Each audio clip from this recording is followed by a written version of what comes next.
If you had the opportunity to live in a children's wonderland, would you choose anywhere else? We don't just say, we do. It's the Stain City way.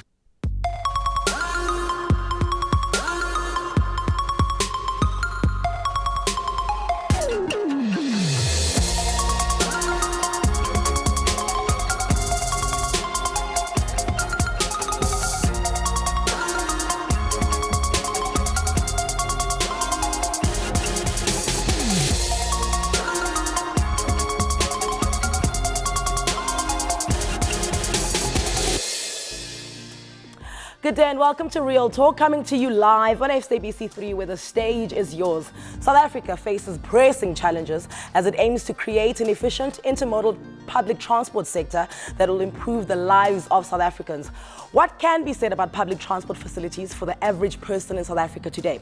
Joining me in studio right now are public transport commuters who straddle between the different modes of public transport, and they're here to share their experiences. I welcome Commuter, Lazola Bele, as well as Pindile Kruma Ngobo to the show. Welcome, guys. Pinde, I'll start with you. What mode of transport do you use on the daily? I use taxis because I'm staying in Tembisa and I work in Joburg. You? I'm using a Patco and a taxi at the same time. I'm staying in Soweto. So I'm coming from Soweto to Fourways Mall. So which one do you take first? I'm taking a bus. Okay. And then after a bus, I'm taking a taxi to come to work. So are you also using two modes at a go? Well, I mean, I would take a private car, but to go between meetings, depending where they are, you could take the train, as well as the Ubers of this world. So on some days it's two, some days it's three, sometimes it's one. It depends really what the day looks like. But I mean, if you're taking a private car, it takes you from your place to where you're going. To where I'm going.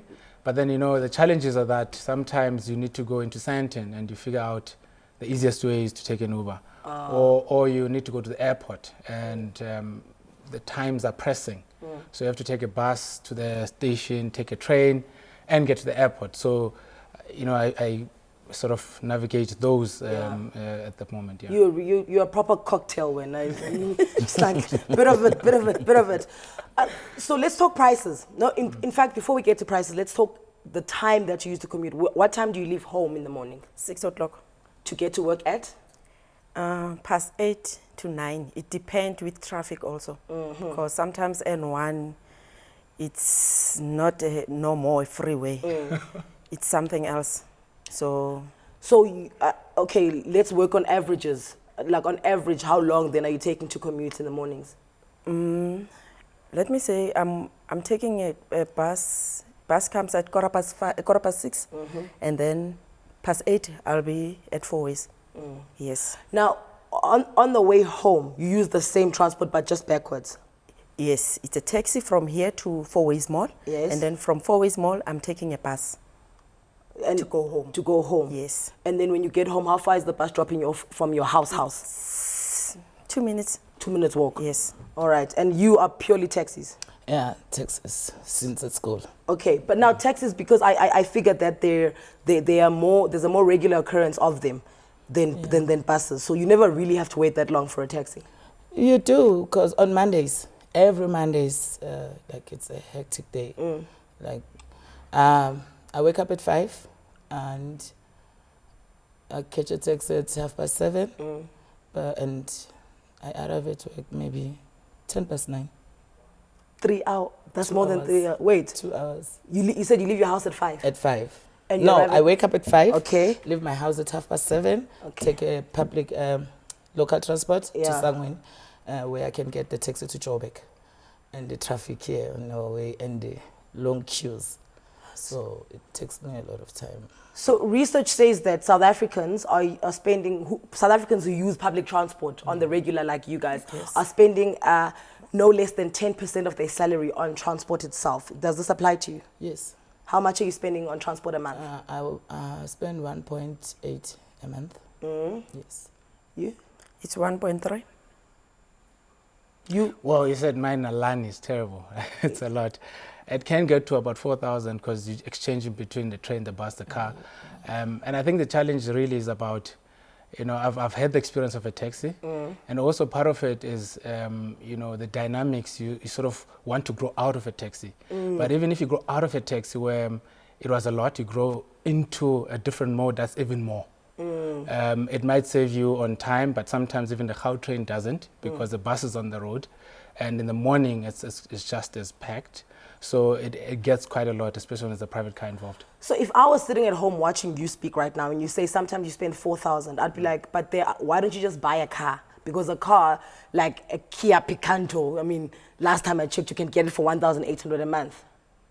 Well, I do have a car, right? Okay. I do have a car. And I think what I'm trying to get across is that it doesn't really solve your transport challenges in a place like Johannesburg, because you find yourself in kinks where sometimes it's actually much easier to take a taxi to get to a place, or sometimes the fact that parking in the CBD becomes an issue, so you need to go in there, so you then take a taxi.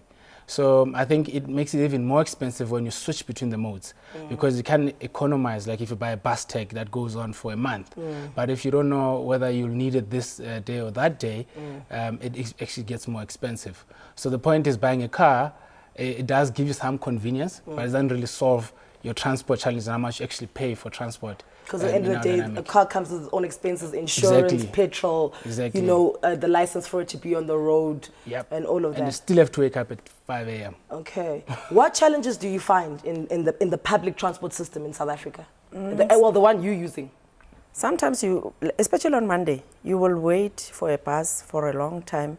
Sometimes the bus driver, if the bus driver, he's on leave, it means you have to go to PATCO to look for a bus because the driver is not there, and sometimes they don't put in another driver to come, a replacement. Exactly, to replace that driver for you. So you have to. So an entire line of people will suffer because somebody's on leave and someone did not make sure that there's a replacement for them. Exactly, and even like today in the morning we got an accident and the bus, like, it's. We won, sorry.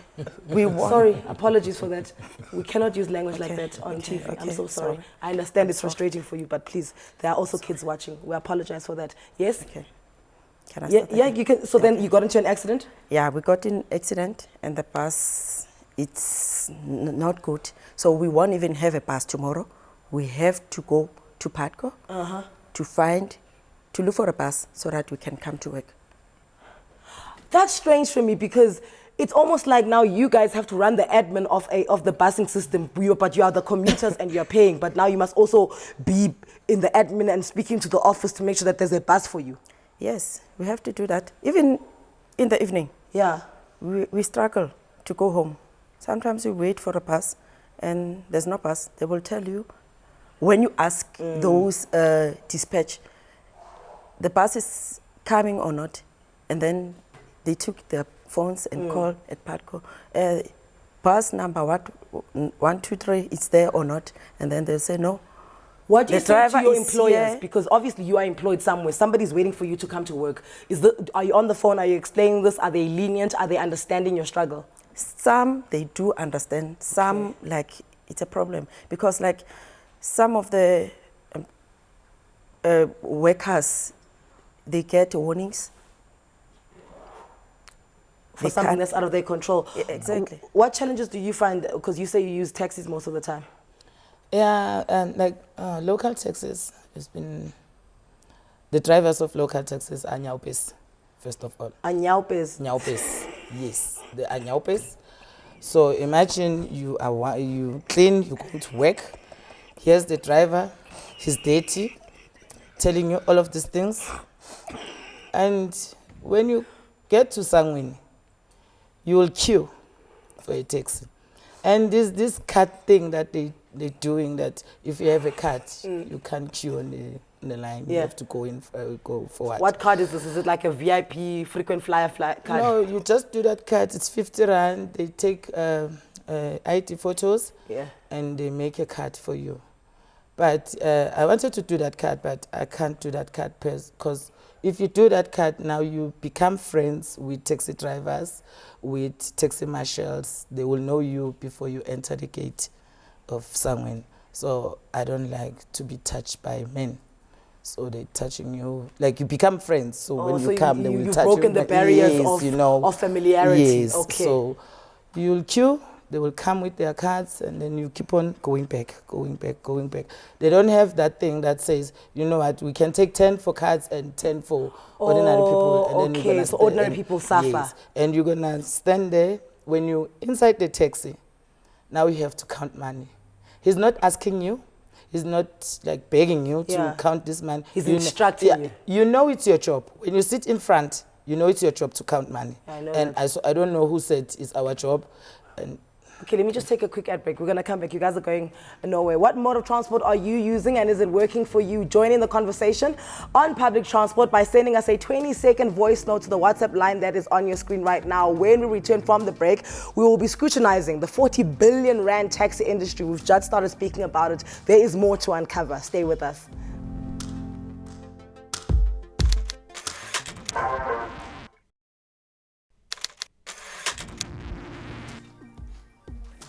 And welcome back. If you've just tuned in, welcome to you too. Did you know that 15 million South Africans are reliant on South Africa's taxi industry, but the industry is mired with negative perceptions?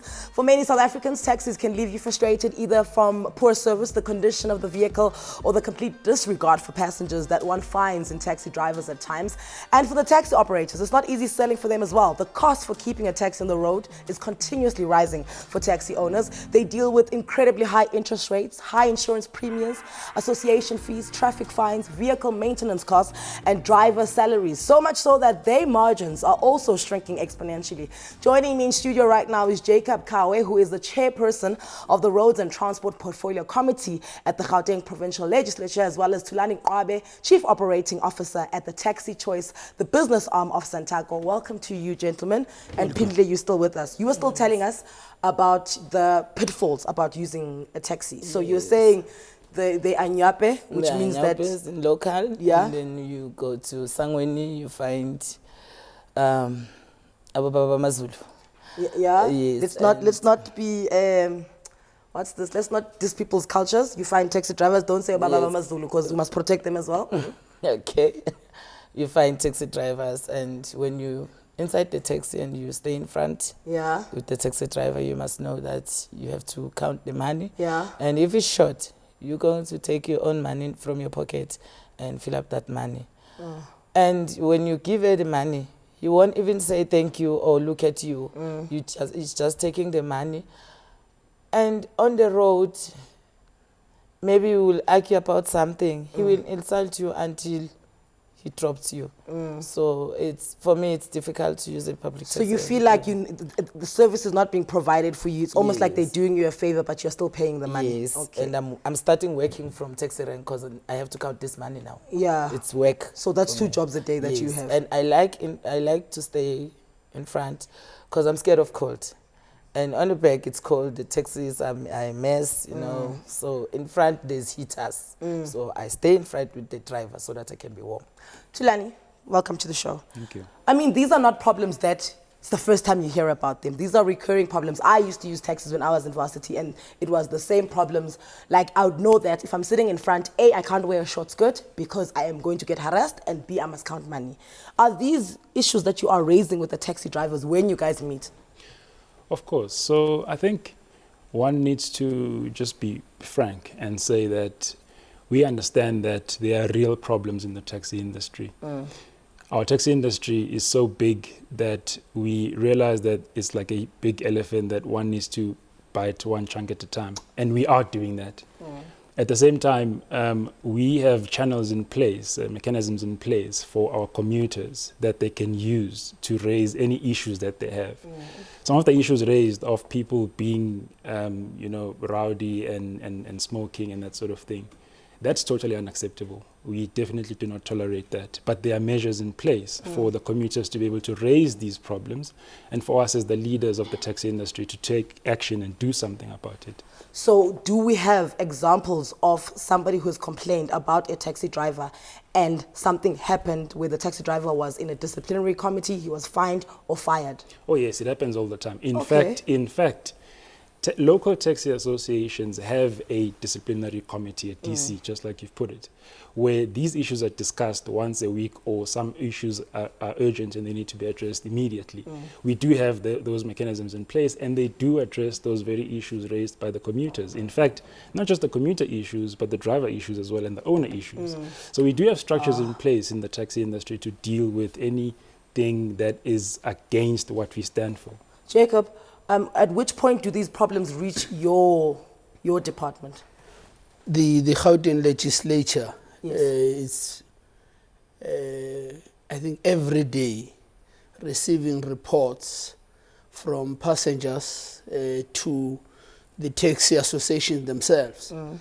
I think what the industry has to do, and we started it quite well with it, they have to acknowledge that they're in a business and that there are perceptions existing around their business. And as businessmen and women, they've got to change and listen to these perceptions. I personally, with the committee we are serving with in the legislature, went to Roodepoort taxi rank. And when we were there, we received complaints. I personally saw a taxi. And then I found the leadership of the association. And they acknowledged the problem. I think what we are asking as the legislature, we're asking for leadership in the taxi industry. We're asking for care, but we're also asking for them to understand that this is actually a business. The perceptions of just a business of black people who don't care must come to an end. And if they want that thing to, or that perception to go, they've got to give us evidence of the work they are doing. Show combat us, it. yes, Yeah. show us the names, give us the list. Let it be known that you had these problems and you dealt with these problems like this. Are you aware of these channels that you can use to complain about taxi drivers, and have you seen it being useful? Okay, I'm sorry to laugh, but I don't think this thing is working. I don't think they are working, these people, because I had an accident once where the driver was very drunk, very drunk, and so we saw the driver that is drunk when we entered the garage, because we entered the garage and then he put the petrol, and then it was difficult for the driver to come out from the garage, and he was busy turning around the garage, and then he went out. When he went out, the lady in front said, the driver is drunk. And we went outside the taxi asking for him, man, can I have my money? Because you're not going to drive me like this. He wanted to beat me, and there was this guy, I think he was coming to put petrol, and then he assisted, he said, if you can drive now, I'm going to arrest you. So if you don't have a friend that is going to drive for you, then just leave this taxi here. And then this guy, another guy drive, and then we went. And as soon as I arrived at Sangwen, I went straight to those people. They gave me the phone numbers to phone. I phoned those people. But in the next day, I saw that guy again. I saw that guy. So the thing that they said they are helping, it's, for me, it's not working because I saw the guy. Chilani, I think you said it earlier, let's be frank, we are dealing with a very big monster here. And and I understand that they are at work, but you're also dealing with cultural patriarchy, right? These are people who come from a place where a woman is not supposed to talk back at them. And now I come here with my rights because you're not allowed to drive me drunk. And then I get threatened with my life. So and I need to report it to people who don't see the problem. Yeah. So of course, that as an example is totally unacceptable behavior. But I want to just put this forward, that we accept and appreciate the criticism that we get from government, from our commuters, from other road users. We appreciate it because it helps us to build our business and improve it. So it's important for us to get that feedback from people and to have such engagements with people. Now, what you will notice happening now, especially in the taxi industry, and by the way, we transport more than 68.8% of the commuter base, okay? So for us, if the taxi industry can achieve change and transform, then we think the whole transport system of the country it's going to be easier for the system to improve. Now, why do I raise that? It's because you will notice that in the taxi industry, there is a new wave of change coming through. Now, many people are against some of the action that's been taken by the taxi industry, such as the action that we took in Toyota on the 31st of May and the action that we took on the 15th of June in Gauteng. But the good thing is a lot of positives have come out of that action. And we are seeing a wave of change. There's a new wave of change through. And now what's important for people to understand is change is never easy. Whenever there's a revolution, it's never easy. There's a lot of struggle. There's a lot of resistance and pushback. It will not be easy. Change is not easy. But I am certain that we will achieve the change which will see the lives of the taxi owner, driver, and the commuter improving. All right, you are staying. Jacob is also staying. Thank you so much for your time, Pindile. Time for a quick ad break. We say goodbye to Pindile. After the break, we look at how best we can remedy the frustration of taxi owners, taxi drivers, and taxi commuters. Don't forget our weekly competition. A gift card with 5,000 Rand is up for grabs. If you want to enter, make sure you check our social media pages for all the details. We'll be right back.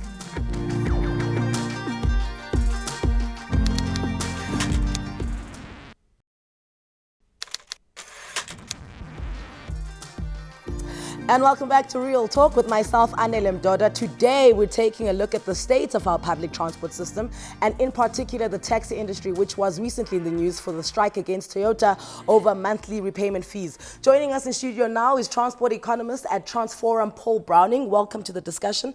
I'm just going to ask Jacob something, and then I'll reel you in. Jacob, whose responsibility is it for the safety of women when it comes to the taxi industry? Because we've been hearing some dark stories. There's no other way to put it. Whose responsibility is it?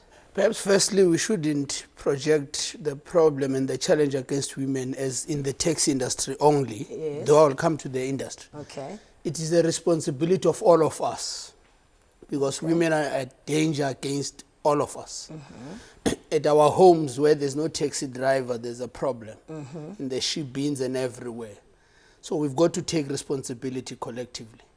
But specifically in the taxi industry, as we had bad incidents, the taxi organization or structure as is designed, and Tulan will confirm, is that they have queue marshals. These queue marshals must help in getting order in the taxi rank.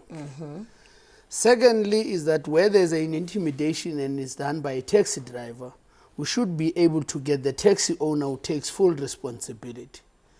Thirdly, we have said in Gauteng we want police visibility. You know, police visibility, it helps every time when you drive a specific kilometers. There's a car, visible car, whether is it Metro or SAPS, that gives a sense of assurance that anything that was to happen between 5 or 4 kilometers, there would be a car closer to report to. So in essence, we need to restructure the taxi marshals as the first line of the protection of everybody, women in particular. But secondly, it's the law enforcement agencies that must be visible at all times. Okay, but this is all very much like in theory. In theory, this should happen. In theory, this should happen. In practice, it's not happening. In practice, it lies on two things. Yes. It lies on consciousness of men who are doing these bad things. Right? Because that's the biggest problem we have. We should so that's the first thing in practice. And could be in theory and in practice. But the second thing, what I'm saying is not theory. We have evidence of decreased rates of attack on women when there's so much high levels of police visibility.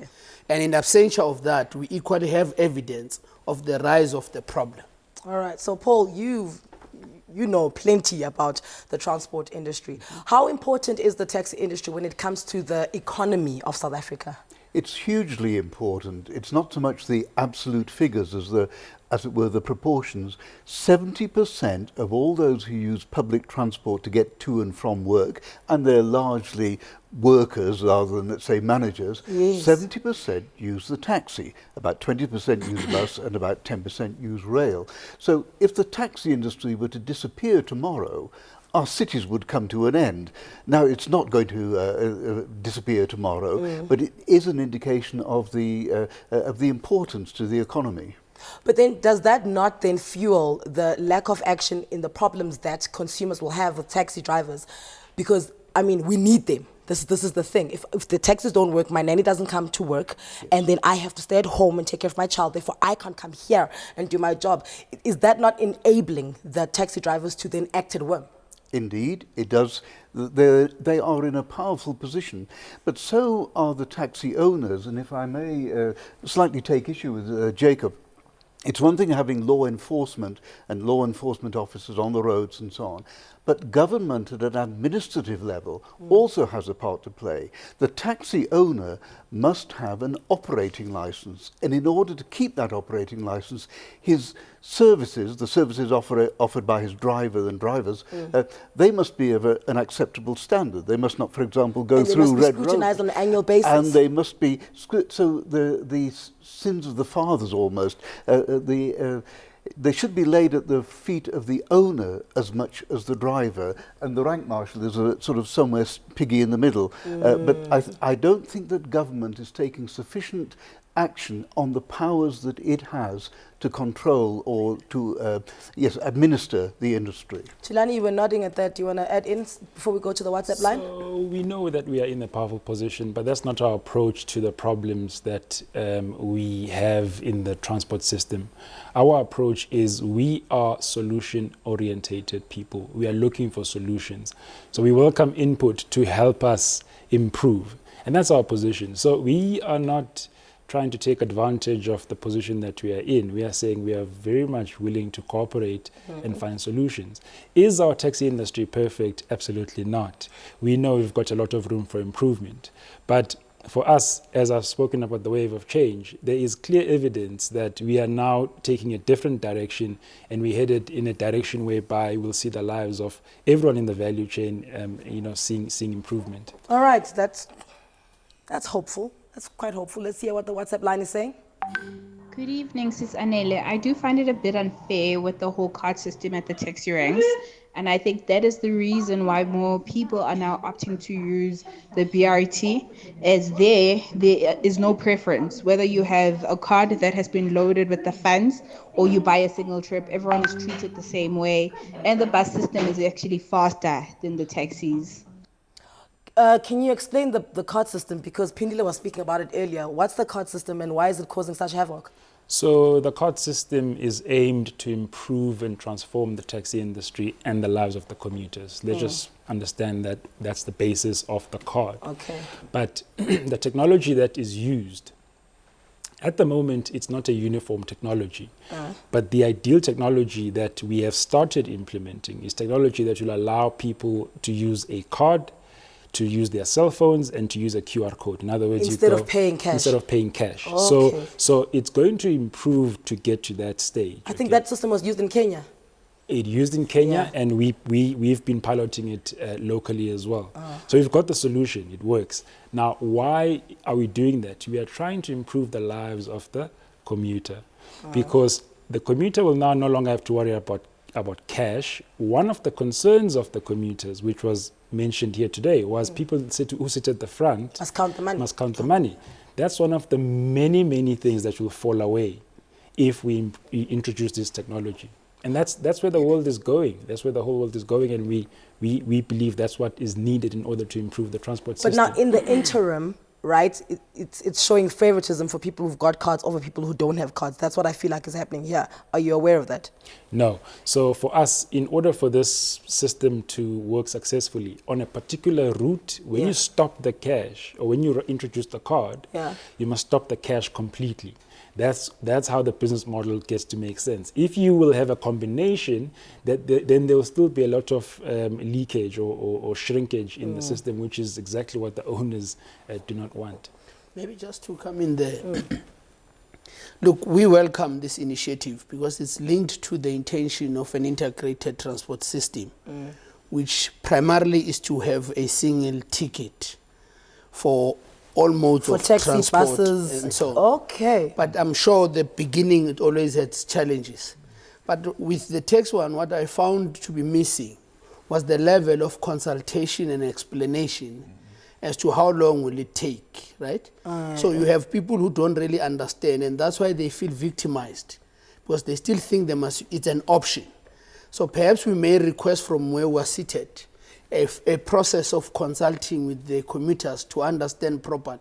But for us, we welcome it because it's a first step towards an objective of having an integrated ticket system. All right, now I want to discuss about this integrated ticket system. Time for a quick ad break. When we return, we'll discuss exactly that, what works, what doesn't, and how do we get to the bottom of all of this. Make sure that you come back to us.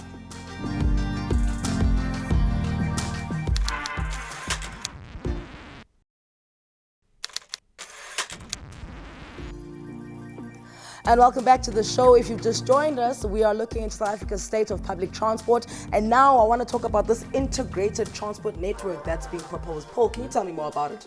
I can. In 2007, government published a paper that said we would have integrated public transport, first of all, in all our big cities and even the smaller ones, Polokwane, Rustenburg and so on. And in smaller areas, there would also be integrated public transport.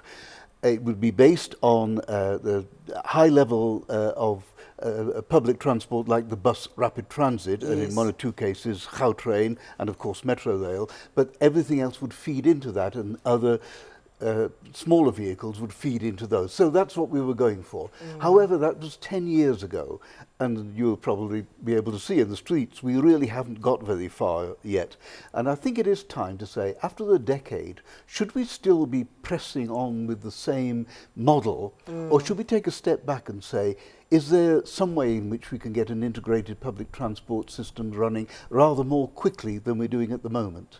So, Tulani, surely there's going to have to be a very big wave of education if this is what we're going to, because from the outside, it looks like the taxi industry is not talking to the Gautrain industry, and the Gautrain industry is not talking to the Padco guys, and the Padco guys are not talking to the Uber guys, and Uber guys are not talking to the meter taxi guys. What are the challenges in this integrated transport system? So for us, the possibility of having one card being used in our taxis, buses, trains, and other modes of transport, that's very exciting. We understand the benefits of that.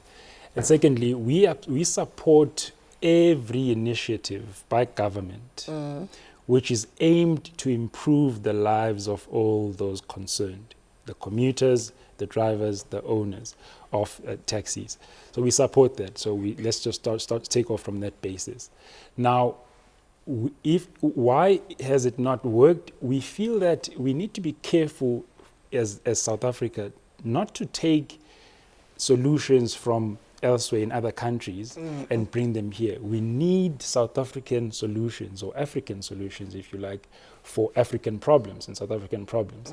Instead of seeing us as the taxi industry as a nuisance, perhaps with a little bit of tweaking, we can become what the country needs. We can achieve the improvements and that the country would like to see.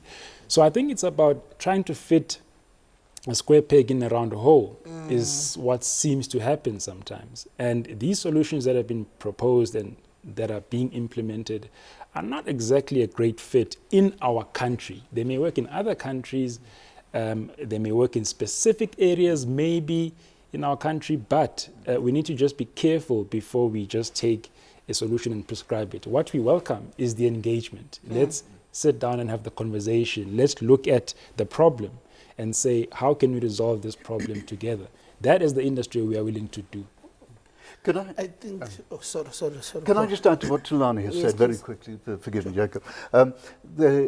The difficulty with large-scale plans that take a long time to come is that they're often seen as a solution, which will mean that the problems of today don't really have to be dealt with because they'll all disappear when the grand plan comes into being. And I would say with the taxi industry, it has so much to offer as the basis of our public transport system that we should, in fact, be spending very much more time, both government and the industry, in trying to ensure that it does provide a higher level of service.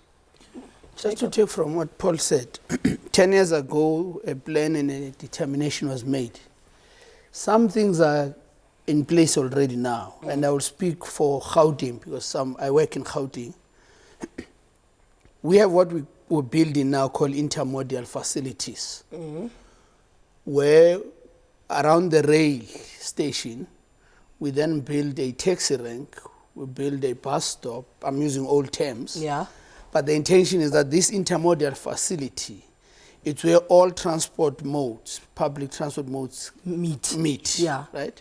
So if I have a train to catch, I drive to that place. Already people of Naledi would know what I'm talking about, where you can drive your car to a station, park it there, get into a station, drop off of the station, get into a bus from Park Station to inner city. So there is that thing already in place. The question is, what would be step-by-step things to be done that takes you to an integrated? I'm sure even academically, you don't sit and say, I'm going to have an integrated transport, and then boom, you have it. It's a step-by-step exercise. The integrated ticket system takes you to that integration. And we must start in a small way. Start with one association, with BRT, with Gautrain, and say, let's pilot this thing for a year. Once it works, extend it from that Involve level. the next. A policy level, however, from the legislative point of view where we are, the weakness is that we don't have proper transport authorities. That must exist, where local government, provincial government, and national government sit together and have same plans. Everybody brings money into one pot, and then we start moving. So you'd have local government doing their thing, provincial government doing their thing. If we can tighten the transport authority, I am sure that we can move a bit faster. I see you want to say something, Chilani? Well, we as the taxi industry do a lot of introspection, and we ask ourselves, what can we do about the problems that this country faces? And the very problem that Babu Jacob has pointed out is something we are dealing with ourselves. So if government is not quick enough, you're going to deal with it yourselves. Well, we deal with it ourselves, but obviously within the boundaries of the country's rules You'll and forgive me for being regulations. scared when the taxi association says we'll deal with it ourselves. So let me give you an example. So we are saying, why has that engagement at the various levels not happened? Yeah. Okay, you'll get all sorts of excuses. So we are saying, okay, we are going to go and raise the funds to be able to call all the parties at the different levels and say, let's have the conversation. This is a problem that we want to resolve. We do that. We are in fact right now we are working hard to try to resolve the issue of operating licenses ourselves as the taxi industry. Okay. But we want to do it with government. So we are saying, government, what are you lacking? What's wrong? What's the problem? Are you lacking staff? Are you lacking machines? Are you lacking a system? We can help bring that to the table and then resolve the problem that Paul referred to of operating licenses in the taxi industry. All right, so we need to take an ad break, but you're staying. Whatever you want to say, keep it. We're going to say it after the ad break. Tulani, you are leaving us. I hope this doesn't come as an insult when I'm going to say this. If all people that we dealt with in the taxi industry on every single step of production were like you, I don't think we'd have many problems with the taxi industry. Well. Yeah, and I'll leave it there. After the break, we're looking to the other side of public transport, the meter taxi industry with Uber. You know that debacle, don't miss on it. Come back.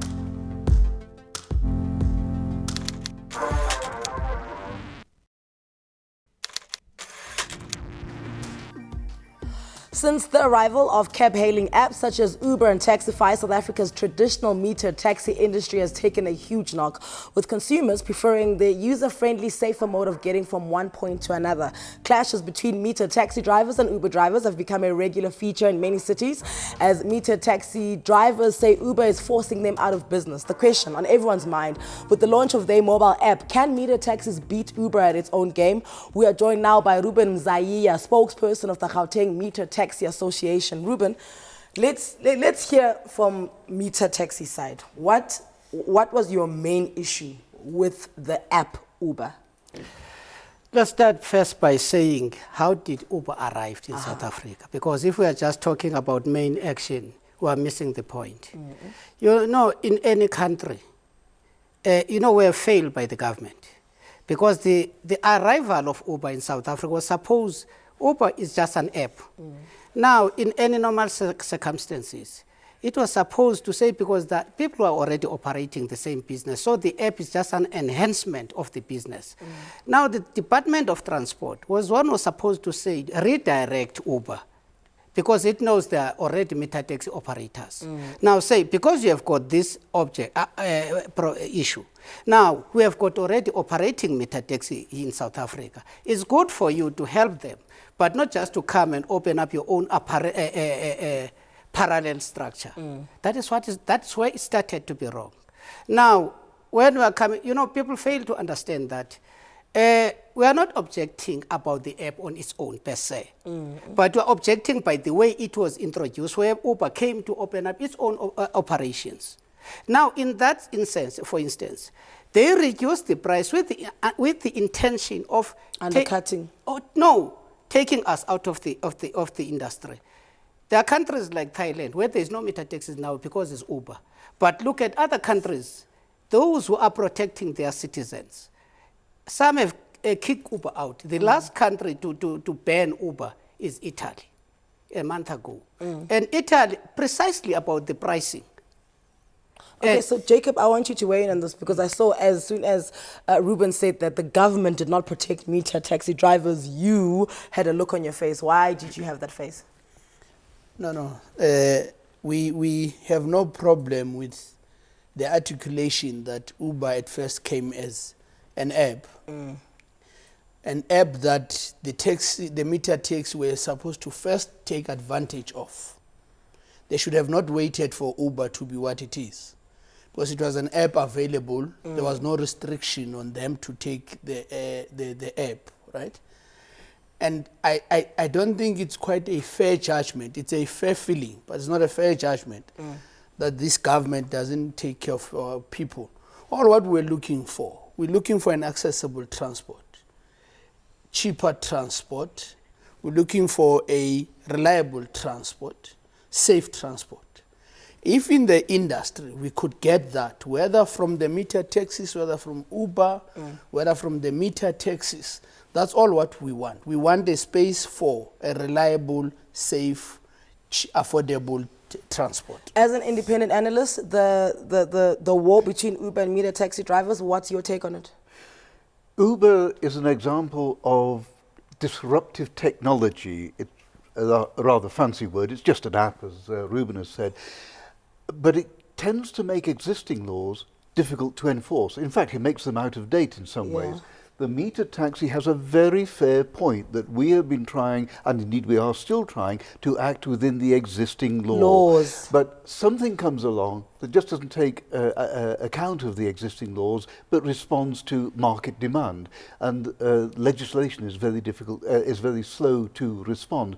I have to tell you that something called taxis are regulated under the National Land Transport Act of 2009. There has been an amendment bill before Parliament since 2013. We're now in 2017 and it hasn't gone through. That provides for a category called e-hailing. Whether the meter taxis like it or not is, or in a sense, neither here nor there. It's here, so we have to try and bring it into the legislation.